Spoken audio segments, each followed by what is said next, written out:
Pessoal, é absolutamente impressionante como a esquerda usa narrativas, sabe, para destruir a imagem dos seus opositores. E depois, quando se prova que nada daquilo que eles diziam era verdade, eles simplesmente, com a cara mais lavada do mundo, falam: não tinha nada não. É assim que funciona. Vou te dar um exemplo. Vou trazer uma matéria da Folha de São Paulo, inclusive uma publicação do próprio Carlos Bolsonaro também, sobre o caso Marielle Franco. Marielle Franco foi uma vereadora e, sabe, é uma vereadora que, apesar do PSOL, apesar de esquerda, ela foi assassinada brutalmente em virtude de estar fazendo a coisa certa. Tá? É uma vida que se perdeu. Só que teve uma discussão do Carlos Bolsonaro com um assessor meses antes, né, da situação do assassinato da Marielle. Com base nisso, fizeram de tudo, mas de tudo, para vincular a família Bolsonaro e o próprio Bolsonaro. O assassino morava no mesmo condomínio, morava na mesma cidade, falava a mesma língua. Então, assim, é insano o quanto eles tentaram vincular o caso Marielle ao Carlos Bolsonaro, ao próprio Bolsonaro, enfim. Só que tem um ponto interessante, muito interessante. Acabaram de fazer uma quebra de sigilo telefônico contra o Carlos Bolsonaro. E aí eles acharam. Enfim, achou aquilo que a maioria das pessoas imaginavam que iam encontrar. Nada. Absolutamente nada. O que prova, mais uma vez, que você usa uma narrativa, explora essa narrativa e depois, com a cara lavada, diz: não tinha nada. Vou para a tela do celular para a gente mostrar isso aqui para vocês. Vou fazer a leitura da matéria da Folha de São Paulo com vocês e o comentário do Carlos Bolsonaro. Vem comigo. Folha de São Paulo. Carlos Bolsonaro foi alvo de quebra de sigilo em investigação do caso Marielle. Então, quando você lê a matéria, fala: nossa, o Carlos Bolsonaro pode estar vinculado a isso, foi alvo até de quebra de sigilo, é porque tem algum indício muito, muito importante para ter essa quebra de sigilo. E agora pegaram o Carlos Bolsonaro. Não tenho dúvidas que agora não tem para onde escapar, não é? Vamos ler. O vereador Carlos Bolsonaro, filho do ex-presidente Jair Bolsonaro, foi alvo de quebra de sigilo telefônico e telemático pela Polícia Civil no inquérito que investigou os mandantes da morte da vereadora Marielle Franco. A apuração acabou descartando envolvimento do vereador no crime. As interceptações, porém, identificaram uma rede de contas de e-mail e redes sociais vinculadas a Carlos, bem como sua movimentação política. O filho do ex-presidente se tornou um dos suspeitos em razão de uma discussão que teve com um assessor de Marielle em maio de 2017. E aí o vereador, ele repostou uma matéria aqui, escrevendo o seguinte: numa postagem de vídeo, onde tem ao fundo a música Canalha, você é um verdadeiro canalha, ele escreveu o seguinte: vá, jura? O sistema já revirou até as minhas cuecas suadas depois do futebol, antes de entrar na máquina de lavar há 20 anos atrás, sem motivo algum, e ainda ficam com esse papo, canalha. Pois é, então a crítica dele foi feita aqui, e citando a matéria aqui do Hora Brasil, que disse o seguinte: quebra de sigilo de Carlos Bolsonaro descarta envolvimento no caso Marielle Franco. O sistema é foda, meu irmão. Ele revira a sua vida, ele cria a narrativa que quer. Todos os jornais falando sobre a mesma coisa, durante 4 anos te incriminando, falando que você é o assassino, falando que você é a pessoa que foi responsável pela morte de uma vereadora, para depois vir com a matéria, como disse o Carlos Bolsonaro, canalha, onde nem o título mostra a mentira, e no meio do texto, a polícia descartou porque não encontrou nada. Pois é, o sistema é bruto, meu irmão, e quem não está preparado para isso, não entra na vida pública não, porque é pesado, é bem pesado, tá? Bora de mais notícia. Essa aqui vai te assustar, tá? Fica ligado no que aconteceu. O Lula diz que não é presidente para receber colar de pedra, tá? Isso aqui depois de viralizar o vídeo do Lula, um vídeo antigo falando que ele recebeu containers, inclusive tronos, e foi o presidente que mais recebeu presentes, inclusive joias, tá? Então, assim, já não bastasse a disfarçatez, né, sempre se referindo ao Bolsonaro, parece que ele não dorme sem pensar no Bolsonaro.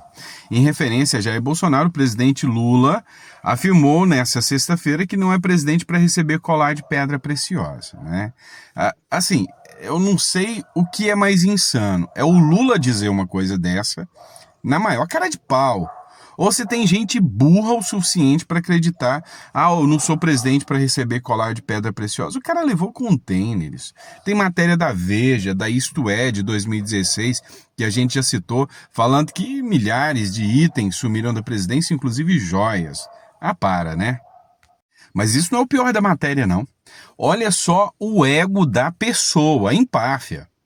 Eu quero que vocês saibam que, quando eu estiver fazendo uma coisa errada, ao invés de vocês falarem o Lula está errando, vocês têm que falar eu estou errando, porque o Lula é o nosso povo na presidência da República. Senão, não teria sentido eu ser presidente da República.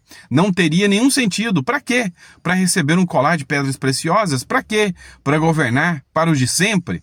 Então, não tem sentido, disse em discurso em Diadema, São Paulo, durante a entrega de um Centro Nacional Unificado. Essa fala do Lula é a prova viva de que ele é um presidente que não aceita, não tolera oposição, não tolera ser questionado. Quando você estiver vendo que o presidente está errando, fala que é eu que estou errando, a culpa é minha. Você entendeu? Então, assim, ele se julga o sumo sacerdote, o ser onipresente e onipotente que está à frente da presidência da República, que não pode ser questionado. Quando ele erra, é o povo que erra. Mas nisso eu tenho que concordar. O povo errou, né? Ou, ele tá lá, e isso é um erro. Isso, indiscutivelmente, a gente sabe que é uma coisa que não tá fazendo bem pro Brasil nem um pouquinho. E a turma que reclamava do outro, do Bozo lá, né? Não tá reclamando desse aqui, não. Acho que é por medo mesmo. Vou colocar o vídeo dele aqui, só pra você ter noção dessa insanidade. Eu quero que vocês saibam que quando eu estiver fazendo uma coisa errada, ao invés de você falar o Lula está errando, você tem que falar eu estou errando. Eu estou errando porque o Lula é o nosso povo na presidência da República. Senão, não teria sentido eu ser presidente da República. Não teria nenhum sentido para quê? O golpe tá aí, pessoal. Cai quem quer. Vamos fingir que o Lula não tá errando pra caramba e vamos assumir que o erro é nosso, tá? Vamos fingir. Mas vamos lá, mudar de assunto. Vamos falar agora do Tarcísio de Freitas. Pois é, o Lula já comprou a bandeira, já falou que o Tarcísio, eu preciso atacá-lo porque ele provavelmente vai ser um dos meus concorrentes. Então, o Lula, inclusive em evento, que agora virou uma nova moda, né? Inaugurar obra que não está pronta.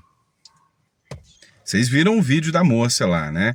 Obra entregue pela metade que não está pronta e o Lula está inaugurando obra de muitos anos atrás. Beleza.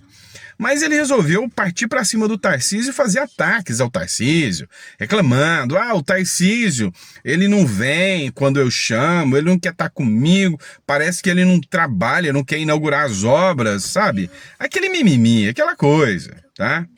O Tarcísio deu uma resposta. E resposta certeira. Tarcísio trabalha de verdade. Isso é fato. Matéria do jornal Metrópolis, o Tarcísio reage às críticas de Lula após visitar 10 cidades em apenas 3 dias. E olha só que interessante, aqui é o Metrópolis fazendo a defesa do Tarcísio, falando, ô Lula, corre aqui para ver o tanto que o homem trabalha. O governador de São Paulo, Tarcísio de Freitas, emendou um giro pelo interior do estado ao retornar nesta semana do Roadshow Internacional, em que passou por cidades como Nova York, Lisboa e Londres. Desde que pousou em São Paulo na quarta-feira, Tarcísio cumpriu a agenda na capital paulista e em 9 cidades das regiões de Campinas, Bauru, São José do Rio Preto e Presidente Prudente. Menos de 4 horas após desembarcar no Brasil, o governador paulista recebeu mais de 200 prefeitos e gestores municipais no Palácio Bandeirantes, sede do governo, para anunciar investimentos. E aqui a gente tem que fazer um adendo. O Tarcísio parou para receber os prefeitos. Na mesma semana em que a gente mostrou aqui uma revolta dos prefeitos do Rio Grande do Sul, de calamidade, que chegou lá no Palácio do Planalto para falar com Lula, e o Lula bateu a porta na cara deles e eles ficaram parados cantando o hino do Rio Grande do Sul lá na porta. Pois é, no estado de São Paulo, o Tarcísio recebe os prefeitos. A resposta do Tarcísio. Tarcísio anunciou, por exemplo, 1,4 bilhão para construção e subsídio de 10.148 moradias, doação de 231 veículos utilitários e 8 milhões para convênios de capacitação que devem beneficiar 34 mil pessoas. Tarcísio também cumpriu agendas nas cidades paulistas de Itatiba, Rio Claro, na quarta, Lins, Lençóis Paulista, Bauru, Tupã, e na quinta-feira, Oswaldo Cruz, Macedônia, Cardoso, na sexta-feira. Ou seja, até o Metrópole está assumindo que o homem trabalha muito. E olha só que loucura, o Tarcísio mostrou que trabalha demais, tá certo? Mas, entretanto, todavia, contudo, o Lula não quer ficar de baixo, não quer ficar por baixo. O Lula, que não fala besteira, quem falava era o Bolsonaro, resolveu expor a sua esposa, a primeira-dama. Então, para provar que ele não está igual o Biden, ele resolveu fazer um discurso dizendo que não, ele está com todo o vigor. Para quem compara ele ao Biden, ele está indo muito bem. É só perguntar a Janja. Afinal, ele está com tesão de um homem de 20 anos. Ainda bem que não foi o Bolsonaro que falava besteira demais que falou isso, né? Então, assim, a minha visão sobre isso. Eu vou colocar aqui um trecho aqui para vocês. A minha visão sobre isso. Cara, o cara expõe sua esposa, sabe? Fala besteira.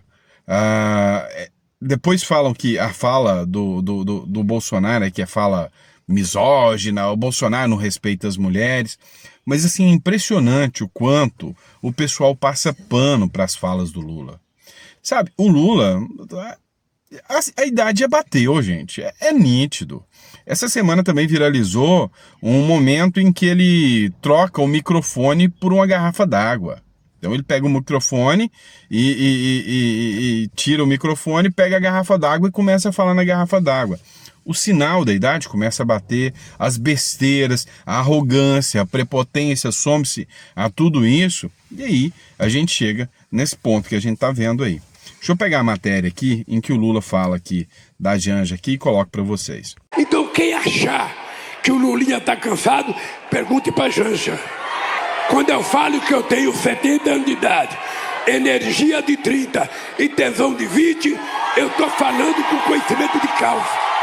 Não adianta tentar atrapalhar a minha vida. Não adianta tentar prejudicar o Haddad, prejudicar o Camilo. Sabe por quê? Porque eu tenho consciência que eu não sou eu sou vocês. E aí eu tô tentando definir o que é pior. Se é o Lula falando esse tipo de coisa ou se é o povo aplaudindo. Qual é pior nessa situação? Não dá para entender. Mas vamos lá, vamos falar de outra questão aqui. Vamos tratar de mais uma matéria. O Fred Rodrigues, ele é aquele deputado que foi retirado, né? Foi cassado de Goiânia, deputado estadual de Goiás. E agora é pré-candidato a prefeito de Goiânia. E torço para que ganhe. Mas ele fez uma crítica que eu mesmo venho fazendo. Muitas pessoas, né, são os direita raiz que estão aparecendo aí na história, né? Eu já sou sincero com vocês. Sou direita, sempre fui.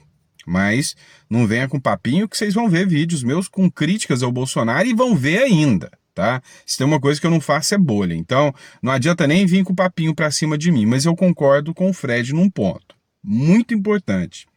Tá cheio de gente conservador, Bolsonaro até raiz, que nunca defendeu o Bolsonaro. Isso é interessante, tá? Porque as pessoas, nem todo mundo, é sincerão que nem eu. Eu chego, eu falo, se eu tiver que criticar o Bolsonaro, vai ser na lata, sem dó. Se eu tiver que criticar o Lula, vai ser na lata, sem dó, porque eu sou fiel às minhas convicções, tá? Eu não tô aqui por um projeto, eu não quero voto, eu não quero nada disso, até porque eu não sou candidato e nem você. Tá? Eu só quero ser uma pessoa que conversa abertamente e que tem opiniões próprias aqui. Mas ele fez críticas sérias. Um monte de gente...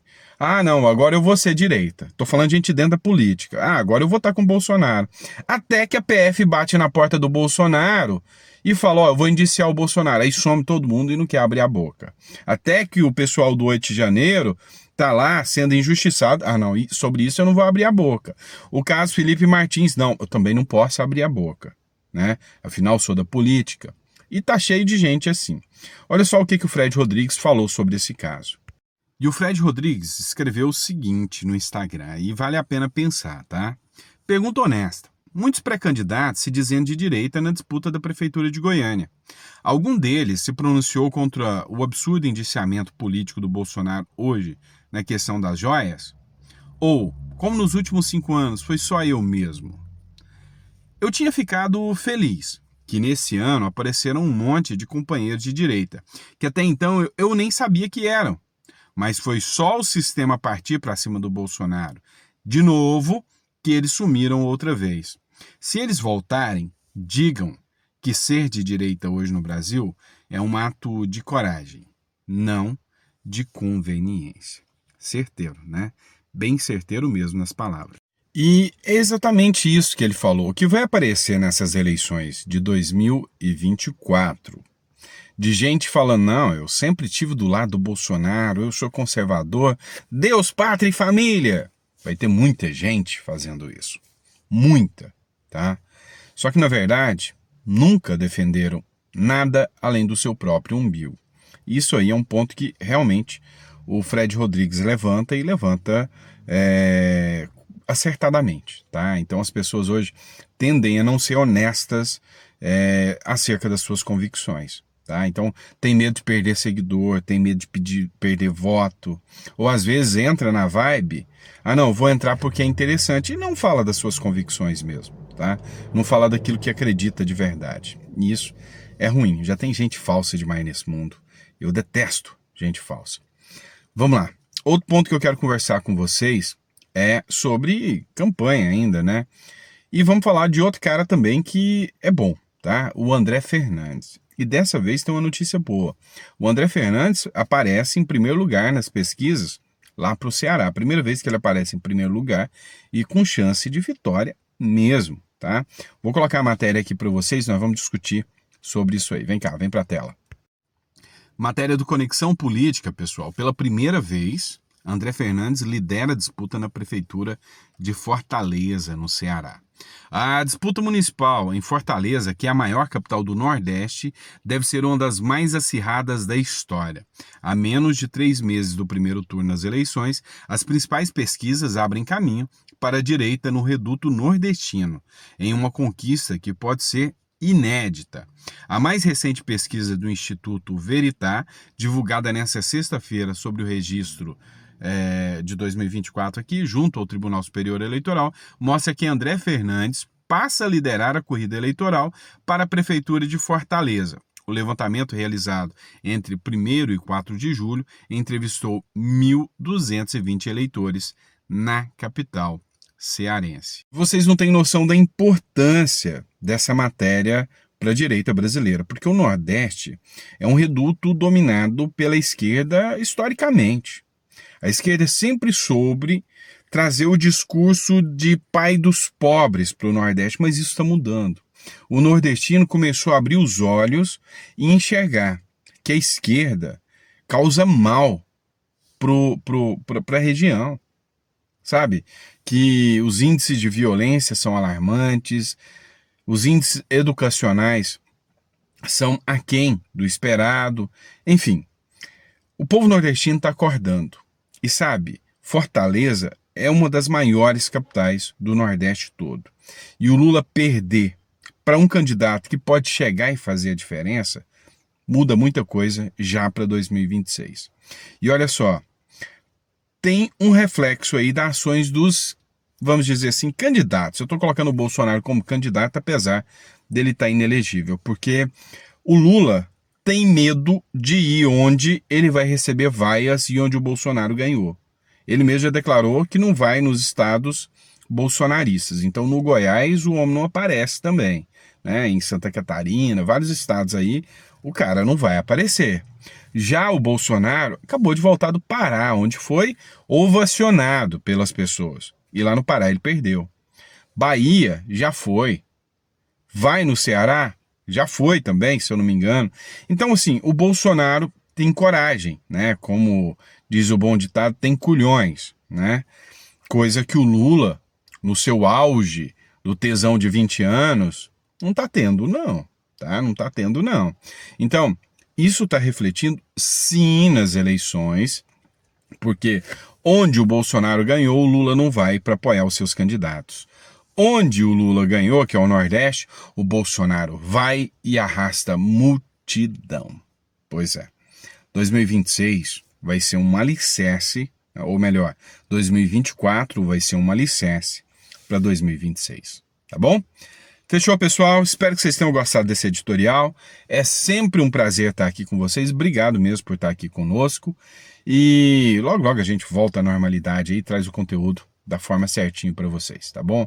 Não precisa gravar dentro do carro, da rua. Mas se bem que de vez em quando é bom para variar um pouco, né? Abraço, pessoal!